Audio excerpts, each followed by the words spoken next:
अरे संदेश खाली हो या मणिपुर खाली संदेश खाली कहीं के भी मैं कहता हूँ कि महिलाओं की सुरक्षा होनी चाहिए। सरकार ये नारी शक्ति वंदन जो अधिनियम ला रही है अच्छा है ना, मतलब महिलाओं की ज्यादा भागीदारी होगी तो महिलाओं की ज्यादा आवाज बुलंद होगी, तो मानते हैं ना आप? हाँ देखिए, बिल्कुल मानता हूँ।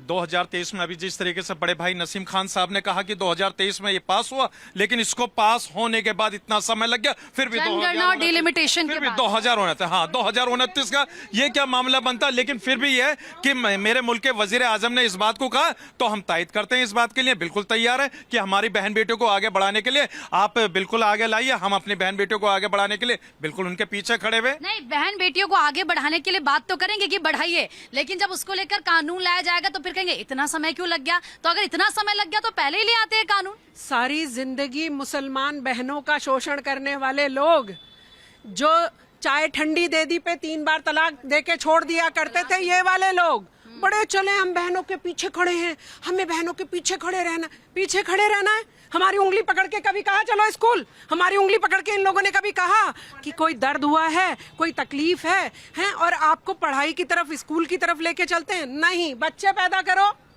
10 से कम नहीं होने चाहिए। क्या शोषण था ये। चाय ठंडी दे दी सुबह सुबह, मतलब सऊदी अरब में बैठा एक व्यक्ति, आप सोच कर देखिए, और फोन मिला के कह रहा जाओ तुम्हें तलाक दे दी। वो बेचारी 3 बच्चे लेके दर दर की ठोकरें खा रही है, ये चले बहनों की सुरक्षा का वादा करने। मैं कह रही हूँ कि मैं फिर भी इनके साथ हूँ महिलाओं के मामले में। चलिए पीछे ही खड़े रहिए, खड़े तो रहिए, खड़े ही तो नहीं होते हो आप लोग। आज आप और हम सब बहनें जो दुख रो रही हैं बहनों के लिए, प्रधानमंत्री नरेंद्र मोदी अगर नहीं आते ना तो ये जो सशक्तिकरण शब्द है ये अधूरा था ही नहीं। सशक्तिकरण पहली बार तो मुसलमान बेटियों को इतना मौका मिला, 3 तलाक पे छोड़ के नहीं भाग सकता पति, सजा मिलेगी उसको, कोई कानून तो है कम से कम।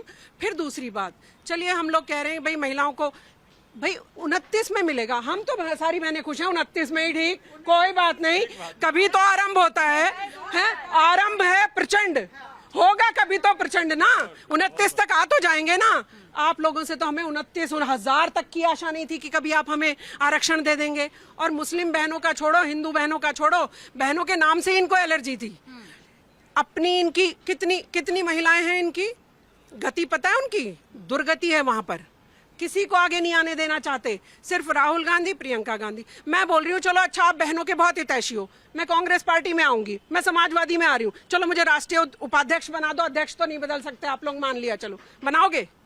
नहीं बनाएंगे भाई। ये बीजेपी की शबनम खान है, क्यों भाई मैं भारत की बेटी शबनम खान नहीं हूँ? बनाओगे? पूछ लो आप इन सब से, नहीं बनाएंगे। इनको चाहिए जो मुसलमानों का बेड़ा गर्क ठंडी सड़क करने वाली महिलाएं हैं उनको आगे रखें, क्योंकि इन्हें हिजाब में स्कूल में बैठाना है बेटी को, बाहर बेटी जीन्स पहन के घूम रही है, टी-शर्ट पहन के घूम रही है, लेकिन क्लास में जब स्कूल में जाएगी तो कैसे जाएगी? भाई हिजाब बांधो इसके यहाँ पर। क्यों भाई? फिर दूसरा तिलक लगा के आ गया तो तुमको नाराजगी हो गई कि तिलक क्यों लगा कर आ गया।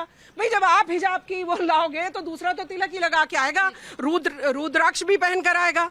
तो इस तरह से बांटने का काम बरसों बरस किया है इन्होंने। और महिलाओं का शोषण जितना इन्होंने किया है, पहली बार कोई प्रेग्नेंट लेडी गर्व से कह रही है मैं प्रेग्नेंट हूँ, दिखा रही है मैं प्रेग्नेंट हूँ, उसको प्राउड फील होता है आज बताने में।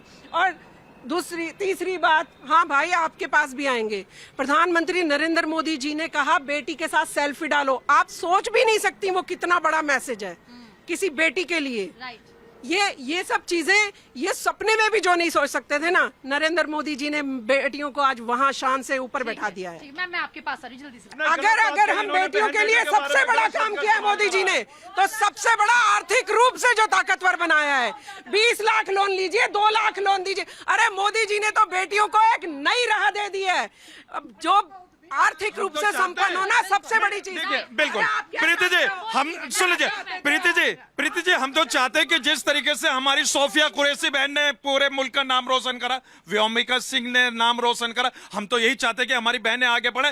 लेकिन फिर वही बात आ जाती है, कि अभी इन्होंने क्या कहा कि महिलाओं को 10 बच्चे पैदा करने वाली मशीन बना दिया। और इन्होंने अरे सुन लीजिए, मैं वही कहता हूँ कि सुन लीजिए भाई, महिलाओं को कब तक शोषण करने वाली बातें आप करेंगे? ये पढ़ा लिखा युवा है, ये पढ़ा लिखा युवा। ठीक है, लेकिन ठीक है सर, लेकिन ये बात तो सच है ना, जैसे हम तलाक के बिद्दत की बात करें, जो फैसले लिए गए महिलाओं के हक में, वो तो बीजेपी सरकार ने लिए 2014 के बाद। बिल्कुल, देखिए सशक्तिकरण हुआ है, इसमें कोई दो राय नहीं है। महिलाओं के लिए बहुत सारे कानून आए हैं, यहाँ तक कि आप जो बलात्कार, हर 20 मिनट में एक बलात्कार, उसके लिए पॉक्सो एक्ट भी लाया गया। महिलाओं को इतने सशक्त कानून दिए गए, आज से पहले इतनी सुरक्षित महिलाएं नहीं महसूस हुई, इसमें कोई दो राय नहीं। लेकिन आज भी मैं कहूंगी कुछ ना इक्का दुक्का केस ऐसे होते हैं जो हमें शर्मसार कर जाते हैं। अभी बिहार के अंदर जो एक सरेआम महिला के साथ जो छेड़छाड़ हुई, उसके साथ अभद्रता हुई, निंदनीय है। हालांकि उसके बाद पुलिस ने कड़ी कार्रवाई की, 10 लोगों को जेल के अंदर किया, लेकिन इतने हौसले बुलंद ऐसे लोगों के, मैं कहती हूँ आज भी लोगों के अंदर ऐसा खौफ होना चाहिए कि इस तरह के लोग सरेआम डरें इस तरह की हरकतें करने पर। और मैं कहूंगी कि आरक्षण मत दीजिए, आरक्षण देने की जरूरत नहीं है। अगर आपके अंदर इच्छा शक्ति है तो आप वैसे भी टिकट दे सकते हैं, लेकिन फिर भी मैं कहती हूँ बिल्कुल आरक्षण के बिना मानेंगे नहीं। लेकिन फिर भी आप 2024 में लोकसभा में आप इंटेंशन देखिए, बीजेपी ने 16% दिया, कांग्रेस ने सिर्फ 11% दिया, रीजनल पार्टी ने उठ करके, बीजू जनता दल ने फिर भी आपका ज्यादा परसेंटेज दिया, और जो टीएमसी जिसको आप इतना क्रिटिसाइज करते हैं उसने सबसे ज्यादा आरक्षण। नहीं, हम कोई क्रिटिसाइज नहीं करते, वहाँ पर जब संदेश खाली से तस्वीरें सामने आती है तो वो बताते हैं। देखिए तस्वीरें पूरे प्रदेश में, मैं कहती हूँ आप पूरे हिंदुस्तान में, बेटियां पूरे देश की एक ही हैं, किसी भी स्टेट की हो, अगर उनके साथ अभद्रता होती है, उनके साथ कुछ भी होता है, उसमें सबको आवाज होना चाहिए। लेकिन जब महिला पहलवान बेटियां बैठी हैं, उनके लिए भी आवाज उठनी चाहिए, चाहे संदेह आरजीकर कॉलेज हो, वहां पर भी आवाज उठनी चाहिए।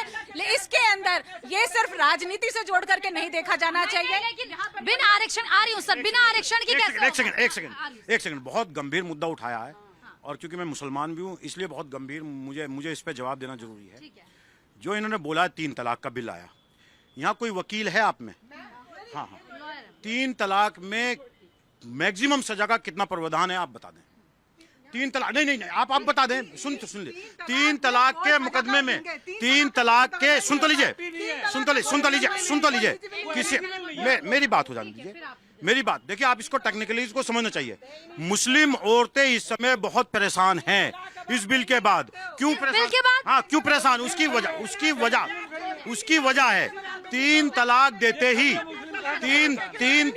3 तलाक देते ही जो मुकदमा कायम होता है, वो मुकदमा कायम है तो उसमें मैक्सिमम सजा 3 साल की है।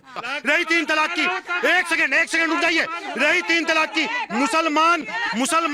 मुसलमान किसी औरत को, एक सेकंड रुक जाइए, एक सेकंड, मुसलमान सुनिए, एक सेकंड,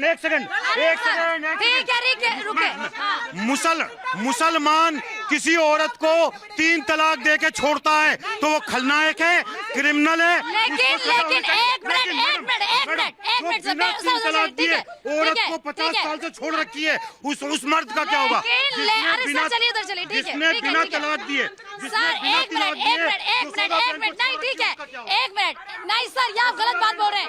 पहली बात मैम, ठीक है मैम, आप लॉयर हैं, ठीक है मैम, क्योंकि आप खुद, अरे सर ठीक है।